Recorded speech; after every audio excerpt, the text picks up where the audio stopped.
Ladies and gentlemen, welcome to Megavis Studio. In this lesson, this is what we are creating. Let me move it and let you see it. So you want to create this kind of function. You can use it to rig your piston, I don't know, any kind of mechanical mobility that suits this kind of movement. Where this one will be going up and down while this one is going around and round and round and round, you know. So let's dive into it. You are welcome to Megavis Studio once more. Let's go. Thank you. Okay. What are we going to do first? What I'm going to do first is we are going to create a joint. So let's go to under this menu. Let's go to rigging. So let's create our joint first. By clicking your spacebar, you can access other orthographic view. So I'm going to the side view now. So I want to have like one joint here and another joint here. You know, let me hide here so I can let me hide this thing so that we can focus on this particular one more precisely. What I'm going to do is I want to make sure that the joints align properly to the center of this engine part. Not necessarily to be 100% perfect, at least close to the center of it from all sides. Let me check it from another side here too. I think we are good to go. So after we have created our joint, the next thing we are going to do now is to work on this. So this particular joint, let me template this one as well. This particular joint, I want to duplicate this by clicking Command D or Control D if you are using Windows. I want to move this one inside like this. Then I will press Shift P to unparent it. Shift P to unparent. So what I want to do now is, let me set this one properly as well. By pressing your spacebar so that I can access another view, another orthographic view. Then let me reduce this one a bit just to show difference. So this one can be like this. Sorry.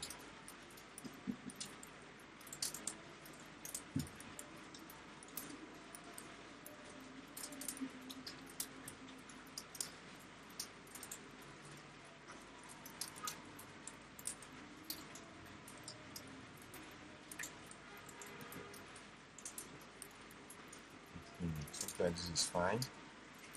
So you can name it if you want. Let me just name this one as gear driven.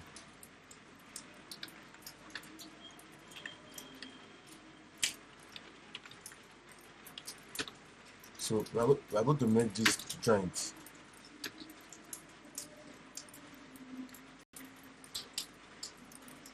We are going to make this particular joint a child. I'm going to make this particular joint a child of this gear. So we are going to parent it underneath this gear. So select the joint first. Then select the object I want to be the parent. Like this. Now press P. So that what are we trying to achieve with this? If we rotate this gear, the joint will go along with it. I hope you see that. So the next thing I'm going to do now is we are going to set an IK handle on this joint.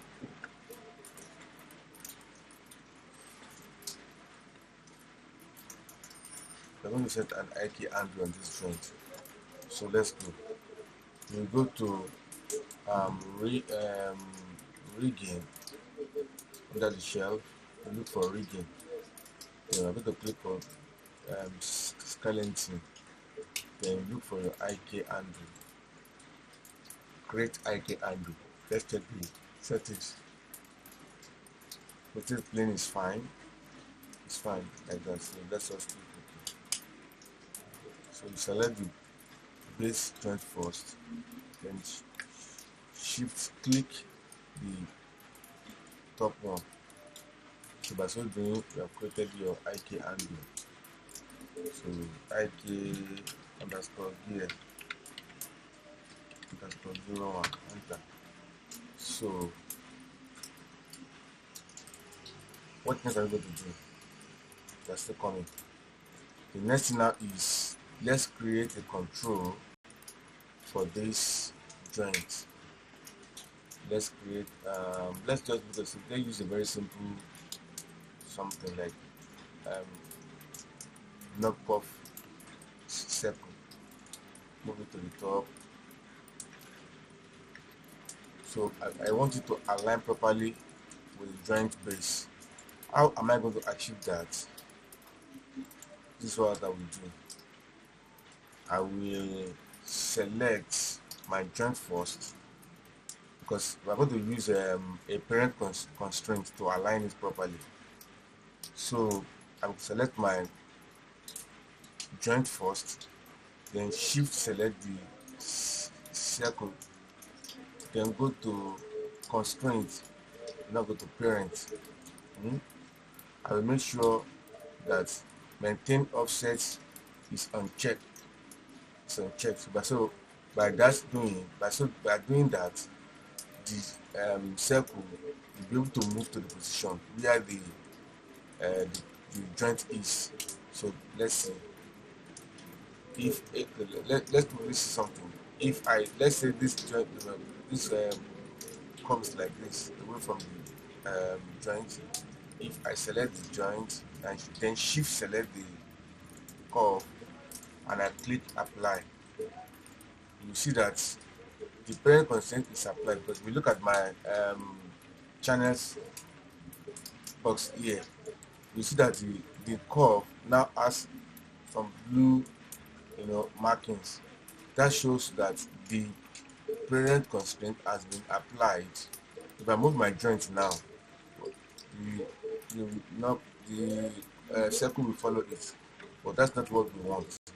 So this is because I didn't uncheck the maintain offset. That's why it maintain where the position is. So let's delete the parent constraint. Let's do it again by select the joint, shift select the curve, then uncheck the maintain offset box.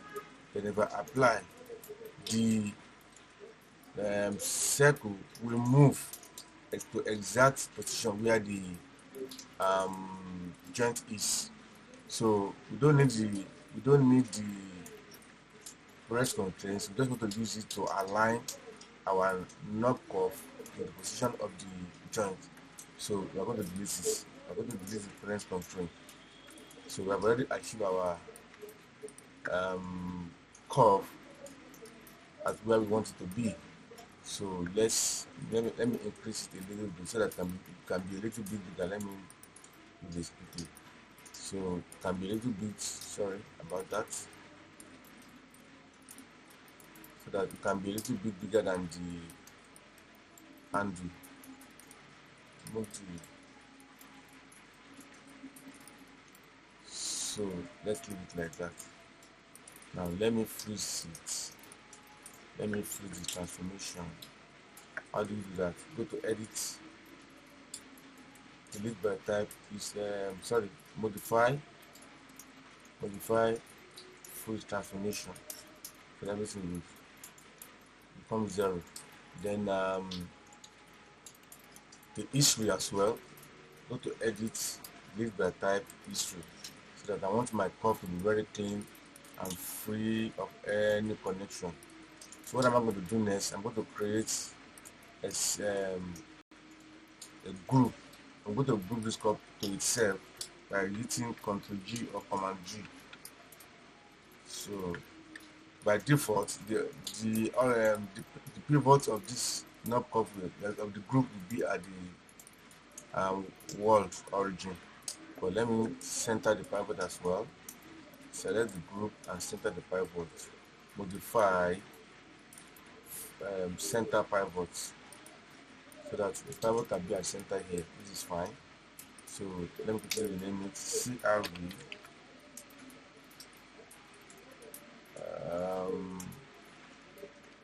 CRV. Let's say gear curve.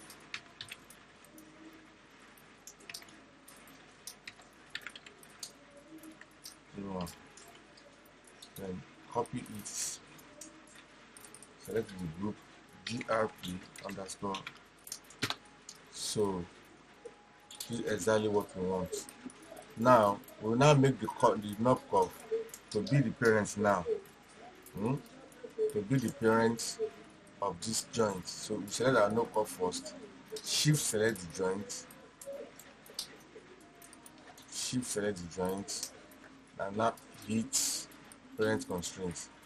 It does not matter if we check the maintain also, because both of them are at the same position. But that we can click it, you can uncheck it if you want, but already the two of them are at the same position. So let's click add. So now the curve is not the parent of the joint. If I move the curve now, the joint will follow, which is exactly what we want. Now let me duplicate this joint again one more time. Duplicate, bring it down, then unparent it, but I don't want it to be connected to this joint. What am I going to do next now? I want to bring out this particular one.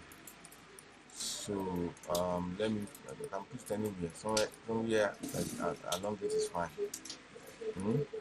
It's fine. You can call this one piston joint.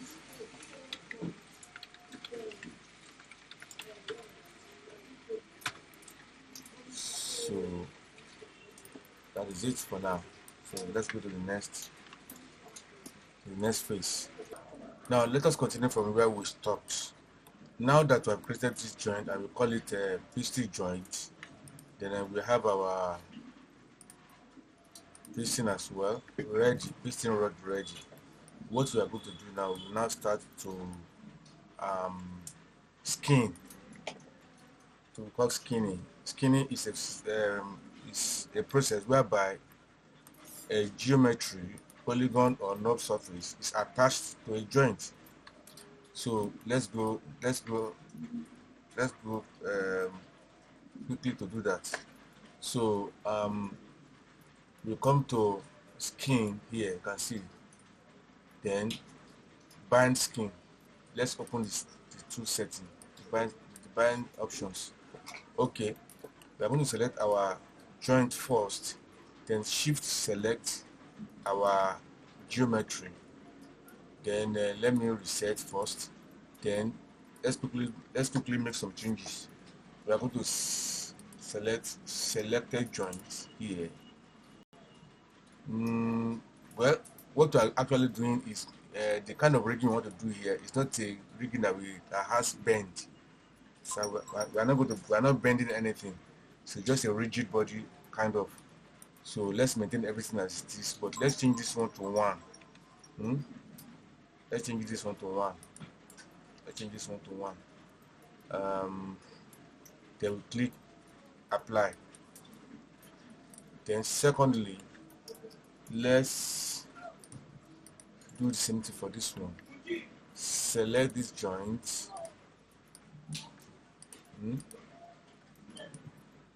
and shift select this one as well, these two joints. Then select the geometry as well, the polygon, then apply skinning to it again. By doing that, if we move these joints now, we will see that if we move these joints, we will see that the polygon geometry will follow. The same thing applies to this. So sorry, I don't need to touch this joint. What I need to move is this knob, because this knob is already the controller of the joint. So if I move it like this now, you will see that it follows. So that is what we want to achieve. So after this, we move to the next phase of the rigging. All right, so let's continue from where we stopped. So what we will quickly do now is we are going to create a control for this joint. So without wasting much time, create your knob circle, move it close. You can make it a little bit big. Then let's align it to the joint. Select the joint, shift select the curve, constraints, parents. Yes, don't check the maintenance so that the knob curve can move. Apply. So it has moved. Let's delete the constraint, so that let's quickly rename our curve to CRV Piston. Copy the name, freeze the transformation, modify freeze transformation, so that you can even delete in the history as well. Edit, delete by type, history. So we have a very clean knob curve. Next thing now, we group it to a cell.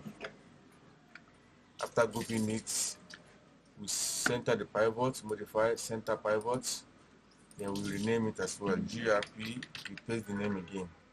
Bam, good. So the next thing we're going to do is to apply parent constraint.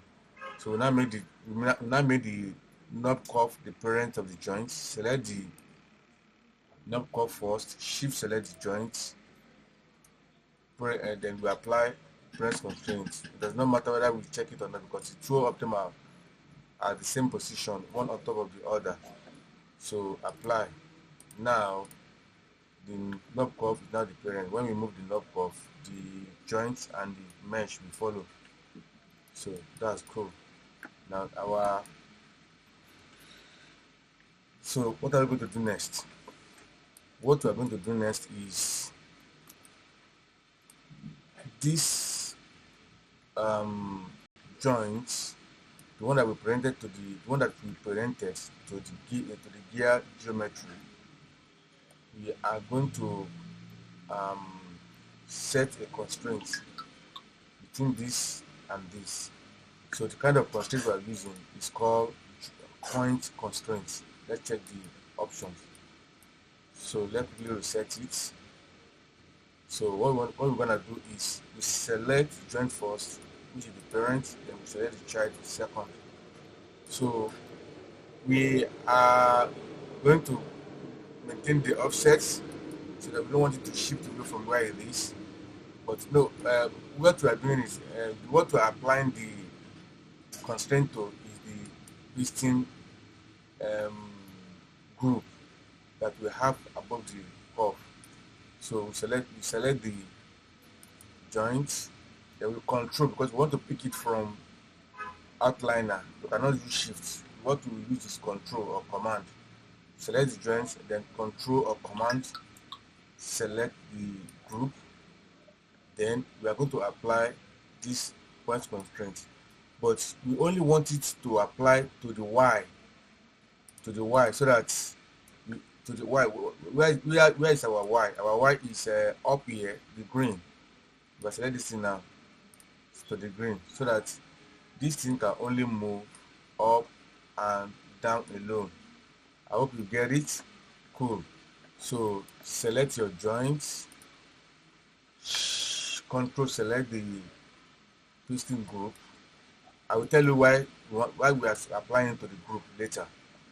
So we not uncheck constraint axis. We uncheck it. We don't want it to apply to all axes. We don't want it to apply to X, Y, and Z. We only want it to apply to the Y. So we only check the Y, and I will tell you why we are doing that as well.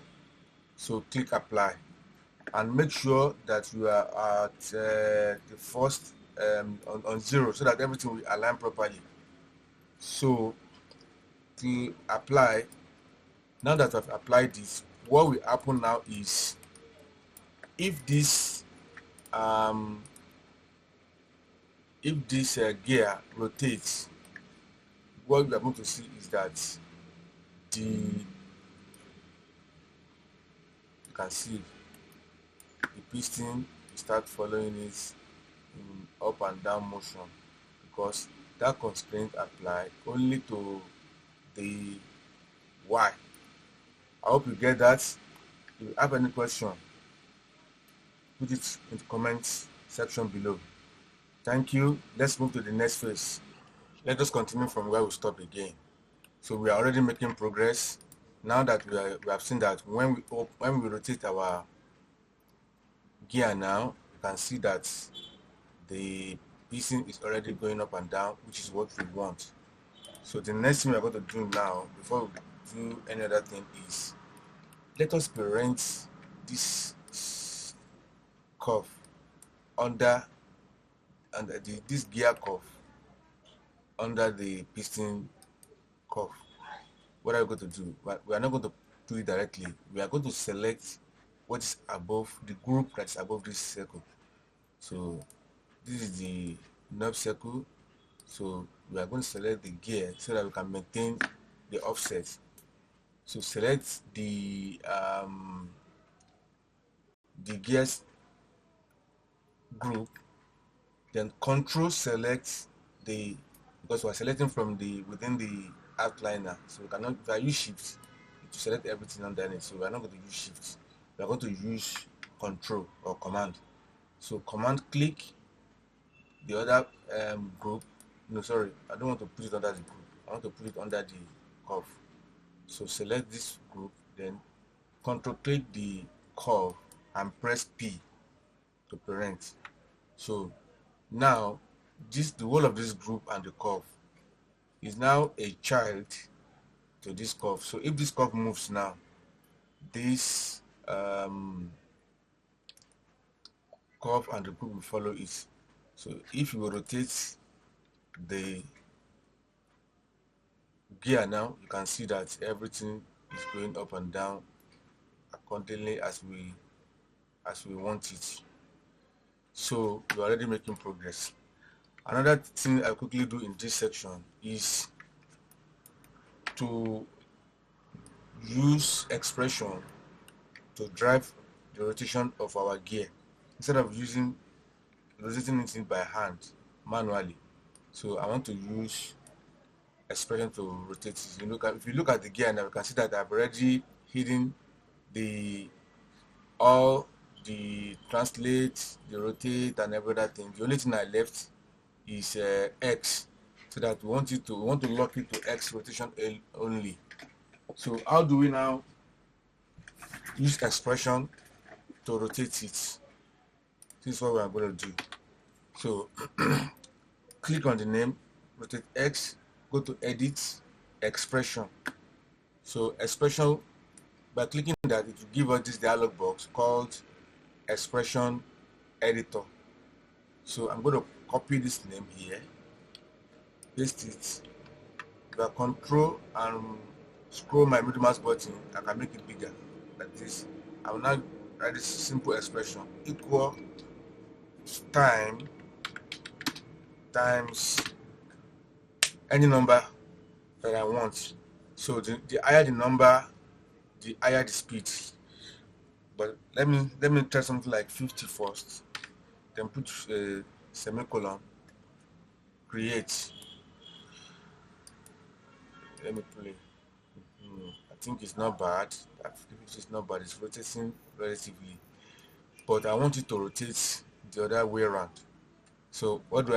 I'm going to add a minus and make it minus 50. Click edit to update the expression. Rewind and play. So this is exactly what I want, and I can see that it's going the way I want it to go, which is really fine as well. So what am I going to do next? What I'm going to do next is, we have an IK handle at the top. Let me quickly hide all these things.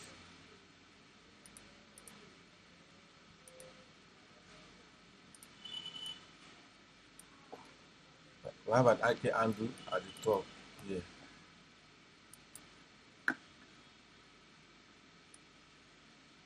The IK handle is supposed to be somewhere here. I don't know why it is moving around. So let me reset it to move to the place where it's supposed to be. So I'm going to create another joint quickly on top of this one. Duplicate, reduce the size so that we can see it to like 4, which is fine. I will now parent it to I will parent it to this joint. So select this one, joint, this inner joint, then shift, select this other one, press P. Now this one has now become the parent. Now the next thing I will now do is this IK handle, I will now make it a child of this. Select the IK handle, shift select the inner joint. I may not be able to select it if I don't zoom it very well. So this inner joint now will now be the parent of this IK handle. I will now press P. So if I rotate it now, if I move this in, you see what is happening. You can see that the joint is bending in accordance to. So let me bring back our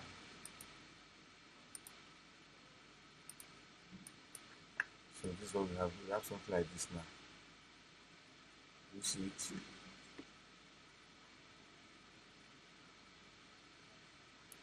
So we have something like this.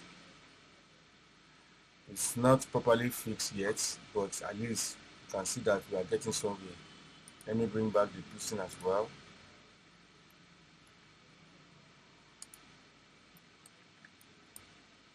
So we are already close to the final stage of what we are doing. You can see what we are doing. So, and if you want it to move, to rotate more faster, it's a matter of you going to select the rotate X, select the gear, edit. So you have your expression back. You have your expression dialog box back. You can increase the number. Maybe you can make it like 80, 90, whatever. Edit. So you can name it gear rotate.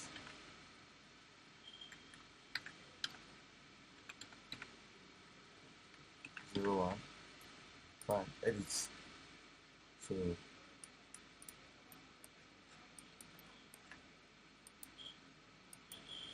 can see that it's moving a little bit faster now. So we're already getting there. Let's conclude one more thing before we leave this particular page. So the name of this gear, this one is gear 1, the other one is gear 2. So let me show you one more thing again. If I select this gear now, go back to the expression, if you notice, if I click on this, the expression will disappear and it will become like creating a kind of edit. So what we are going to do to put a stop to that is click on your gear, click the name, edit, expression, click on select filter by expression name, click on select by expression name. By doing that, if I click another thing on the scene, my expression will remain where it is. So what am I going to do now is I want this one to rotate automatically whenever this one rotates. So I'm going to copy this name,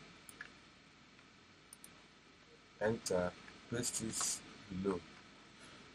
Remember, this one is gear 1, the other one is gear 2. So I'm going to change this one to 2. I will now make it equal to what? To this one, to this gear 1. Paste. put semicolon. Semicolon is like when you are putting a full stop to show that the expression stops here. Because if this semicolon is not here, after this A3, Maya will read it as one continuous expression, and it's going to give you an error because the expression leads to nothing. So in order for Maya to understand that this first line of expression is already end, you put a semicolon. And when you write another one, when you have ended the expression, put a semicolon. So invariably, what we are having now is whatever the value of gear 1 will be the value of gear 2. If I click edit, if I move my timeline, you can see that both of them are rotating. So whatever the value you have in gear 1, the exact same value you have in gear 2. You can see it by yourself, you can see. But there's a problem. The problem is both of them are rotating in the same direction. But we want the gear 2 to rotate in the opposite. What are we going to do? Go to the end of the expression of gear 2, then type times -1. Click edit. If you do that, whatever the value we have in gear 1 will be the exact same value in gear 2, but in the negative direction. So if we move our timeline now, you can see that our expression is working as we want, exactly as how we want. So we are very close to the end of this gear rig. The only thing now that is left now is now to finesse, to make everything look balanced. For example, like this red one now, it does not lock precisely to this particular position, which is not what we want. So we need to adjust that in the next phase. Thank you. All right, welcome back again. Now that we are at the final stage of this mechanical engine rigging, I will really appreciate if you love, you like, you comment, and you share this video. I will so much appreciate it. That's one of the ways you can really support this channel, so that I can be able to do more of tutorials. Either you request for it, or I feel it's a tutorial that you're going to benefit from, so I can do more. I would really appreciate that. Love, like, and share. Comment as well, my brothers and sisters. Okay, let's go to the final stage of this thing. If we move my timeline, you can see that the round part of this red gear is not locking properly to where it's supposed to be. So that is what I want to work upon now. But before I do that, let me quickly change the color of my knob curves so that it can be more visible for me to see. Go to the curve, then under the shape, object display, drawing override, enable override, then I can change the color. I deliberately made this tutorial without using any shortcut, so that if you are following me, you can be able to know where things are within Maya. So let me do the same thing to this one. Enable override. I'm going to change this one to like yellow, like something like this is fine. So it's more visible and easy for me to pick or to access. Thank you. So always try to save your job, at a regular interval, especially when you have done something that is very critical. Remember to save, so that even when Maya crash, or when you can be able to go back to the file. But if you don't save and Maya crashes, everything you have done before that time is gone, and gone for good. So we are now going to use what we call driven key. So let's go to the shelf, click the down arrow, and let's go to animation. Under the animation, from menu bar here, I'm going to click key, then look for set driven key. click on set. So like I said, I'm going to select this curve as driver, as the driven, hmm? as the driven. Then the group that has point constraint above the circle, that you can see it has a blue something here which shows that it has a connection. I want to load that one as a driver. So I want to use the value y, of this group to drive the value of this, the value y of this. So I'm going to select the y here and select the y here as well. So then, like I said, once I've set up an expression, we'll make sure that your timeline is on 0 before you do any adjustment at all. So what we are going to have now is, now that we have the value of y here is 0 and the value of y here equally is 0, I'm going to click the y here again and click key so that I can set a key. Then I will move like another frame, like frame 10. When I am at frame 10, you can see that some changes are happening already. So the shifting is happening here already. So let me go to the side view so that I can be able to align it properly the way I wanted it to be. So I will now move, I'll select my curve from here. I will now move the value y. Then I make sure that I am at objects, not worlds, but objects. Then close. So I will now move my y up and watch it to align properly. I'm using the circle to adjust the alignment. You can see that, yes, I think it's something like this is fine. It's like this. The circle seems to align properly like this. At least I'm just eyeballing it. I don't know the exact value I should give to it, but since I feel it's okay like this, I'm going to click key. So I'll set another key there. Then I'll move in time again to like 20, where I can see that there's another shifting, a very big shifting is happening. I will move again. Since I've already selected my y-axis, by moving my middle mouse button, I can move it from anywhere. So if I hold down my middle mouse button and move, it will move accordingly. So then I will watch it again until I see that it's practically aligned. Adjust it a bit, and when I'm okay with it, I'm going to click on key again. I will move again like around 30. Little shifting is happening too. I will still adjust it again to suit. Click here again. I will move to like 40 again. We have a very big shift here. Move it again, like downward. I think it's practically aligned like this as well. I'll click set key, move to like 50. I will do it until I see that the movement goes like halfway. We started from somewhere here. So when we move, I will make sure at least we are moving to like halfway of the rotation. So at this junction again, select, move. Like this is kind of fine. It's kind of fine like this. Select the 60.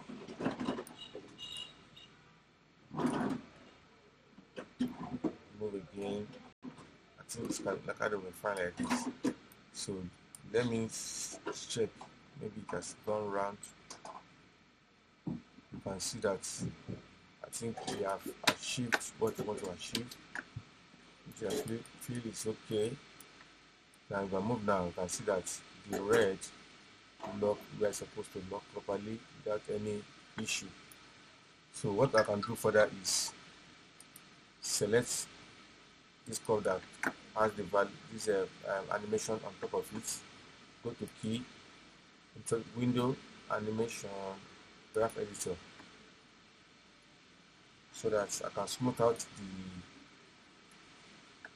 the animation very well. You can see the curve is like kind of wobbling. I can try to make it, set properly, do some soft adjustment to it, maybe like this one, and make it like it's not bad.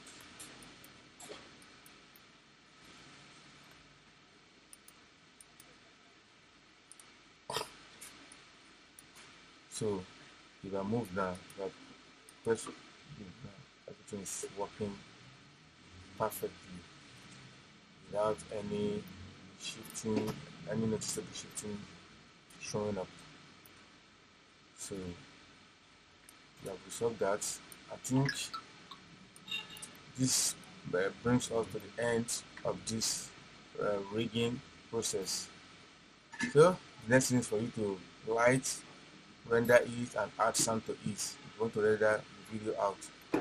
Thank you very much. Like I said, don't forget to love, to like, to comment, and to share this video. That's the only one way you can support me on this platform. So let me add one more thing to it before you go. So by selecting this curve, I can do one thing. Go to curve, pre-infinity cycle, curve, post-infinity cycle, view infinity. Check this out so that you can see it. So what this will do is it will make the curve to go like forever without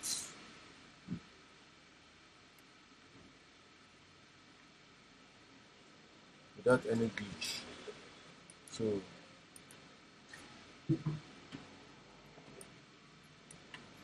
that is it. Thank you very much. See you in another tutorial very soon. Thank you so much. God bless you. Bye bye.